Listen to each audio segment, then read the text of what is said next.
Good evening everybody. Last class में हमने कुछ 1 मार्क्स के क्वेश्चन, 3 मार्क्स के क्वेश्चन किए थे। आज हम लोग 5 मार्क्स के क्वेश्चन करने जा रहे हैं। तो आइए स्टार्ट करते हैं।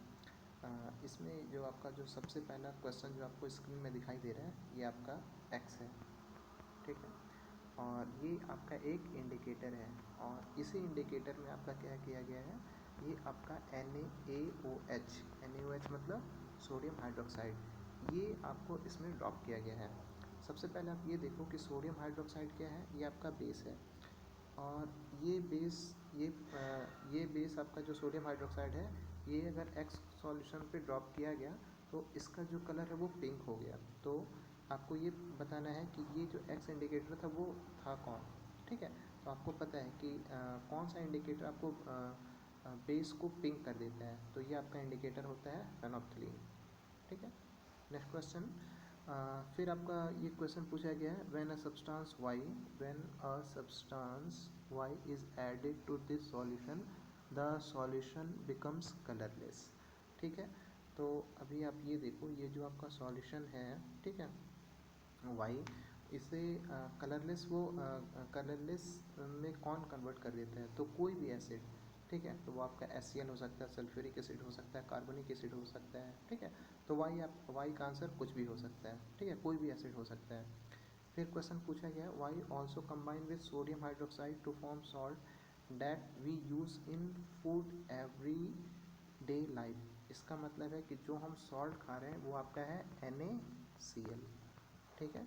मतलब आपको यहाँ पे आपको बताया गया है कि आपको जो एसिड और बेस, तो आपका बेस तो आपको समझ में आ गया कि NaOH है, और NaOH और कौन सा एसिड मिलकर आपका NaCl बनाता है, तो ये आपका HCl है। तो जो हम किसी भी एसिड की बात कर रहे थे, वो Y आपका कोई भी एसिड नहीं होगा, बल्कि वो आपका क्या हो जाएगा, HCl होगा। अगर ये क्वेश्चन नहीं होता ये वाला, तो Y हम प्रिडिक्ट नहीं कर पाते, Y आपका कोई भी एसिड होता है। बट यहाँ पे क्वेश्चन को थोड़ा ट्विस्ट किया गया है। यहाँ पे बोला गया है कि वो आपका सोडियम हाइड्रोक्साइड से आप सॉल्ट बना रहे हैं, जो हम खाते हैं वो आपका NaCl है, और NaCl के लिए आपका बेस दिया गया है सोडियम हाइड्रोक्साइड, तो एसिड एक ही बचता है और वो आपका है HCl। थर्ड क्वेश्चन पूछा गया, name the type of reaction happen above. तो आपको पता है कि ये जो आपका रिएक्शन है, वो रिएक्शन आपका एसिड और बेस का है। एसिड और बेस के रिएक्शन को हम कहते हैं neutralisation reaction. What is the pH of Y। तो Y आपका यहाँ पे आप देख सकते हो कि Y आपका क्या है, Y आपका हाइड्रोक्लोरिक एसिड है। तो एसिड का pH आपका क्या होता है, हमेशा 7 से कम होता है, तो ये आपका लेस देन 7 होगा। नेक्स्ट क्वेश्चन, ये क्वेश्चन आप देख सकते हो। तो यहाँ पे आप इस क्वेश्चन को आप देखो, तो ये आपका एक स्टैंड है, और ये आपका एक टेस्ट ट्यूब है, और इस टेस्ट ट्यूब में आपका क्या है, एक जिंक ग्रैनुअल्स हैं, और इधर आपका डाइल्यूट सल्फ्यूरिक एसिड है। तो आपको पता है कि यहाँ पे जब ये रिएक्शन होगा तो गैस का फॉर्मेशन होगा इस तरीके से, ठीक है। और ये गैस का फॉर्मेशन के बाद अगर ये स्प्लिंटर अगर पॉप साउंड दे रहा है, इसका मतलब यहाँ पे जो आपका गैस है वो क्या है, हाइड्रोजन है, ठीक है। तो यहाँ पे आप ये देखो, अब यहाँ पे कुछ क्वेश्चन पूछा गया है कि आपका जो जिंक ग्रैनुअल्स का मतलब क्या है कि ये थोड़ा इस तरीके से दानेदार होगा, ठीक है। अब ये बोला गया है कि जिंक ग्रैनुअल्स की जगह पे आप अगर एक जिंक पाउडर के अगर यूज़ करो तो क्या होगा। तो इससे बताने से पहले मैं आपको ये बताता हूँ, जैसे कोयला होता है ना, कोयला अगर बड़ा पार्ट होगा और एक आपका बिल्कुल इसका जो बिल्कुल चूर चूर होता है, छोटा छोटा टुकड़ा, ठीक है। तो इसके जलने और इसके जलने में अंतर है, ये बहुत अच्छे तरीके से जलेगा, जो इसका जो बिल्कुल पाउडर फॉर्म होता है ना कोयला का, ठीक है, ये ज़्यादा अच्छा जलेगा, जबकि इसे जलने में थोड़ा टाइम लगेगा। तो ठीक उसी तरीके से है, अगर यहाँ पे जिंक ग्रैनुअल्स लेते हो, तो जिंक ग्रैनुअल्स जब आपका ये जो सल्फ्यूरिक एसिड है इसके साथ रिएक्ट करेगा तो यहाँ पे आपका हाइड्रोजन फॉर्म होगा। बट आप अगर जिंक ग्रैनुअल्स की जगह पे जिंक पाउडर अगर लोगे, और ये अगर सल्फ्यूरिक एसिड के साथ रिएक्ट करेगा, तो हाइड्रोजन का फॉर्मेशन बहुत ज़्यादा होगा और रैपिडली होगा। नेक्स्ट पूछा गया है, instead of dilute sulphuric acid dilute hydrochloric acid is taken, तो क्या होगा। तो कोई फ़र्क नहीं पड़ेगा, रिएक्शन में इसका कोई भी फ़र्क नहीं पड़ेगा, पहले भी हाइड्रोजन निकल रहा था, अभी भी हाइड्रोजन निकलेगा। ठीक है। थर्ड क्वेश्चन है, sodium hydroxide is taken in place of dilute sulphuric acid and tube is heated. ठीक है, इसमें भी कोई फ़र्क नहीं पड़ेगा, सेम आपका पहले हाइड्रोजन का फॉर्मेशन हो रहा था, अभी भी हाइड्रोजन का फॉर्मेशन होगा। ठीक है, तो सारे क्वेश्चन का हम लोग यहाँ पे डिस्कशन आप देख लो जो किया गया है। तो पहला जो आपका क्वेश्चन था कि जिंक ग्रैनुअल्स के जगह पे आप अगर जिंक डस्ट अगर ले लो तो क्या होगा, तो यहाँ पे आपका आंसर दिया गया कि आपका जो हाइड्रोजन गैस होगा वो आपका ग्रेटर स्पीड में आपका इवॉल्व होगा। दूसरा क्वेश्चन था कि अगर सल्फ्यूरिक एसिड की जगह पे अगर डाइल्यूट हाइड्रोक्लोरिक एसिड लोगे तो क्या होगा, तो यहाँ पे आपका आंसर दिया गया है और ये आपका बोला गया है almost same amount of gases evolve. ठीक है, और एक जो आपका सी जो क्वेश्चन था, सोडियम हाइड्रोक्साइड की जगह पे डाइल्यूट सल्फ्यूरिक एसिड की जगह पे आप अगर सोडियम हाइड्रोक्साइड अगर लेते हो तो क्या फ़र्क पड़ेगा, और तो यहाँ पे आप इसका रिएक्शन देख सकते हो कि ये आपका जिंक है और ये आपका NaOH मतलब सोडियम हाइड्रोक्साइड है, तो ये आप देख सकते हो सोडियम जिंकेट और आपका हाइड्रोजन गैस यहाँ पे आपको मिल रहा है, तो कोई फ़र्क इसमें नहीं पड़ा। फिर एक आपका क्वेश्चन यहाँ पे आप देखो तो ये अच्छा क्वेश्चन है, ये क्वेश्चन नंबर 2। इसमें पूछा गया how do metal carbonate and metal hydrogen carbonate react with acid. ठीक है, तो आपको पता ही होगा कि मेटल कार्बोनेट और मेटल हाइड्रोजन कार्बोनेट ये दोनों ही सेम प्रोडक्ट देते हैं, बस आपको बैलेंसिंग अलग अलग करना पड़ेगा। जैसे इस केस में आप देखो यहाँ पे आपका दिया गया है कि ये देखो आपका बोला गया है कि जब भी आपका मेटल कार्बोनेट और हाइड्रोजन कार्बोनेट रिएक्ट करता है एसिड के साथ, तो उसमें आपका क्या होता है, उसका करस्पॉन्डिंग सॉल्ट आपको मिलेगा, कार्बन डाइऑक्साइड मिलेगा और वाटर मिलेगा, है ना।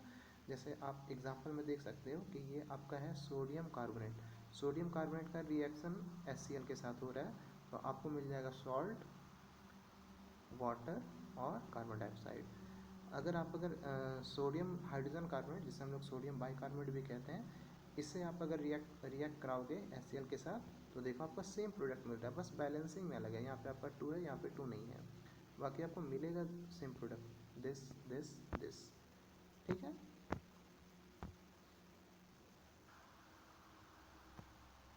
अब आप यहाँ पे देखो, जैसे यहाँ पे आपका एक क्वेश्चन पूछा गया है, क्वेश्चन नंबर 3, इसे मैं थोड़ा बड़ा कर देता हूँ, और इसमें बोला गया है अ metal carbonate X on reacting with an acid gives a gas which when pass through a solution Y gives the carbonate back. पता नहीं एक्स कौन है, आगे पढ़ते हैं। On the other hand a gas G that is obtained at anode during electrolysis of brine is passed on dry Y, it gives a compound Z used for disinfecting drinking water. Identify X, Y, G and Z। तो एक चीज़ तो हमें पता चल गया है कि यहाँ आप देखो कि ये आपका गैस G बोल रहा है और ये बोला जा रहा है that is obtain at anode during electrolysis of Bryan.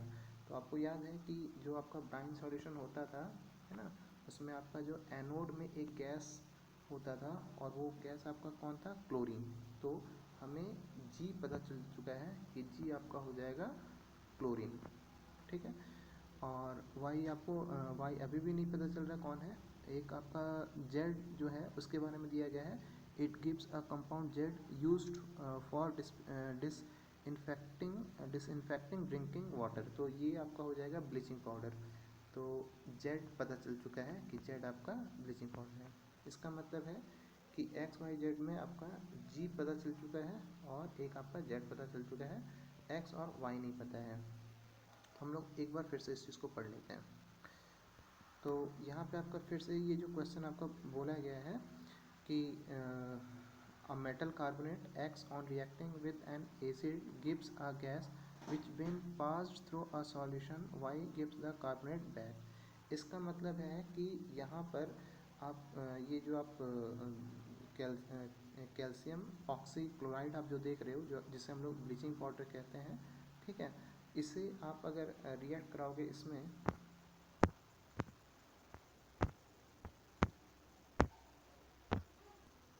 हाँ, तो यहाँ आप देख सकते हो कि यहाँ पे ये आपका जो ये जो आपको दिखाई दे रहे हैं कैल्शियम ऑक्सीक्लोराइड, जो जिसे हम लोग ब्लीचिंग पाउडर कहते हैं, और ये आपका Cl2, ठीक है। तो Cl2 से आप ब्लीचिंग पाउडर कैसे बना सकते हो? इसे आपको रिएक्ट कैसे कराना पड़ेगा? CaOH2, जिसे हम लोग कहते हैं स्लैक लाइन। तो अभी आप ये देख सकते हो कि यहाँ पे ये जो Y है और ये आपका जो Z है, ये दोनों ही कैल्शियम के सॉल्ट हैं, ठीक है। तो इसका मतलब ये जो आपका X होगा, ये भी आपका क्या होगा? कैल्शियम का ही सॉल्ट होगा, और बोल दिया गया कि ये आपका क्या है? कार्बोनेट होगा। तो इसका मतलब है कि ये आपका होगा क्या? Calcium carbonate. अब कैल्शियम कार्बोनेट को क्या बोला गया है कि आपको इसे यहाँ पे एसिड से रिएक्ट कराना है।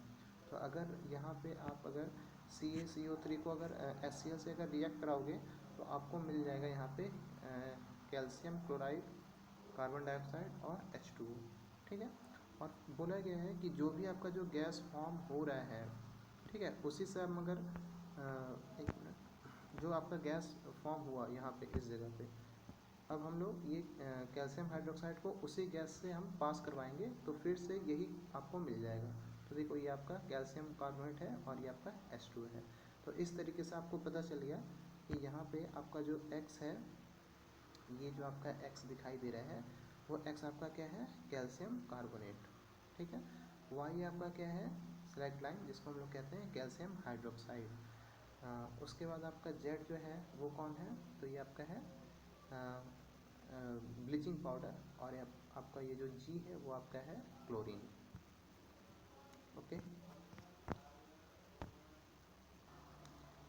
इस क्वेश्चन में आप देखो तो यहाँ पे आपका कुछ सॉल्ट दिया गया है। जैसे पहला आप देख सकते हो कि आपका पहला दिया गया है पोटासियम सल्फेट। तो इसमें आपको पूछा गया है कौन कौन से ये आपका एसिड और बेस से बनेगा। तो सबसे पहले आप ये देख लो, सल्फेट है, इसका मतलब एसिड होगा sulphuric acid, sulphate sulphuric acid, sulphate sulphuric acid, sulphate sulphuric acid, sulphate sulphuric acid से बनेगा chloride, hydrochloric acid, nitrate nitric acid, carbonate carbonic acid, chloride, ठीक है। तो ये आपका हो जाएगा हाइड्रोक्लोरिक एसिड। उसके बाद पूछा गया है बेस आपका क्या होगा, तो potassium potassium hydroxide, sodium sodium hydroxide, calcium calcium hydroxide, magnesium magnesium hydroxide, copper copper oxide, sodium sodium hydroxide, sodium sodium hydroxide, sodium sodium hydroxide, ammonium ammonium hydroxide. तो इस तरीके से आप यहाँ पे देख सकते हो कि आप यहाँ पे इसका जो कोई भी जो सॉल्ट होता है वो उसमें आपका कौन सा एसिड और कौन सा बेस होता है, ये आप इसे देखकर ही पहचान सकते हो। Next question. इस क्वेश्चन में आपको प्लास्टर ऑफ पेरिस के बारे में बताया गया है। तो प्लास्टर ऑफ पेरिस आपको पता होगा, बहुत सारे जो मूर्ति होते हैं या पोर्ट्रेट या फिर आपका ये जो आपका कभी फ्रैक्चर हो जाता है, वहाँ पे भी हम प्लास्टर ऑफ पेरिस का यूज़ करते हैं। प्लास्टर ऑफ पेरिस काफ़ी ज़्यादा सॉफ्ट होता है, बट आप उसे अगर सपोज़ कि अगर पानी के कांटेक्ट में जैसे ही आएगा तो ये बिल्कुल सीमेंट जैसा कड़ा हो जाता है। तो सबसे पहले आप ये जानो कि ये जो आपका POP है, जिसे हम लोग प्लास्टर ऑफ पेरिस कहते हैं, इसका आपका फॉर्मूला क्या होता है। तो ये आप प्लास्टर ऑफ पेरिस का ये फॉर्मूला आपका होता है। और यहाँ पे आप ये देख सकते हैं, इसके बारे में आपका लिखा गया है कि the two formula unit of CaSO4 share one molecule of water, as a result it is soft, ठीक है। तो यहाँ पे आप ये देख सकते हो कि अगर दो CaSO4 जब एक मॉलिक्यूल ऑफ वाटर शेयर करता है, तो अगर एक CaSO4 होगा तो वाटर ऑफ मॉलिक्यूल कितने हो जाएंगे? ये हो जाएंगे हाफ, ठीक है। और इसमें आपको ये बताया गया है कि जैसे आप इसे अगर ओपन में छोड़ दोगे तो हवा में जो भी मॉइस्चर है उसे वो बिल्कुल उसे वो एब्जॉर्ब करेगा और वो जिप्सम में कन्वर्ट हो जाएगा। तो जिप्सम और प्लास्टर ऑफ पेरिस के फॉर्मूले में ज़्यादा अंतर नहीं है, बस आप ये देखो, ये भी आपका CaSO4 है और ये भी आपका CaSO4 ही है। बस अंतर आपका है कि यहाँ पे आपका हाफ H2O होता है और ये आपका 2H2O होता है, ठीक। Next question. फिर क्वेश्चन नंबर आपका 4 है। इसमें क्वेश्चन पूछा गया है कि a dry pellet of common base B when kept in open absorb moisture and turns sticky. इसका मतलब कोई आप बेस B ले रहे हो, बेस B ले रहे हो, और ये बेस कोई भी हो सकता है, और इसे जब भी आप मॉइस्चर के कांटेक्ट में रखोगे तो ये आपका स्टिकी हो जाता है, ठीक है। और इसमें आपका एक चीज़ और पूछा गया है कि ये आपका क्लोर एल्कली प्रोसेस होता है, उसका ये बाई प्रोडक्ट है। तो आपको बताना है identify be what type of reaction. Okay, ठीक है। तो सबसे पहले आप देखो क्लोर एल्कली प्रोसेस जो आपने देखा था, तो उसमें आपने देखा होगा कि जो ब्राइन सॉल्यूशन होता है उसमें आपको मिलता है कास्टिक सोडा। तो कास्टिक सोडा का आपका फॉर्मूला क्या होता है, NaOH। इसका मतलब ये है कि जो आपका सोडियम हाइड्रोक्साइड, जो आपका बी जो कंपाउंड यहाँ पे बोल रहा था, वो आपका हो जाएगा NaOH। अब ये दूसरा क्वेश्चन पूछा गया, what type of reaction occur when B is treated with acidic oxide. तो एसिडिक ऑक्साइड कुछ भी हो सकता है, suppose carbon dioxide, sulphur dioxide, है ना। तो आप उसको NaOH को आपको रिएक्ट करा देना है, किससे, सपोज सल्फर डाइऑक्साइड से हम रिएक्ट कराते हैं। और इसमें पूछा गया है कि आपको उसका जो केमिकल इक्वेशन होगा वो लिखना है और उसे आपको बैलेंस भी करना है। तो ठीक है, आइए देखते हैं, इसे हम लोग बैलेंस करते हैं। तो ये आप देख सकते हो, यहाँ सबसे ऊपर में लिखा हुआ है, the acidic oxide react with base to give salt and water, the reaction between NaOH and SO2 give this. तो यहाँ पर देख सकते हो कि यहाँ पे आपका दिया गया है 2NaOH, ठीक है, जो आपका बेस है, और ये आपका है एसिडिक ऑक्साइड, मतलब SO2, ठीक है। क्योंकि हमें पता है कि कोई भी आपका नॉन मेटेलिक ऑक्साइड जो होता है वो आपका एसिडिक ऑक्साइड होता है।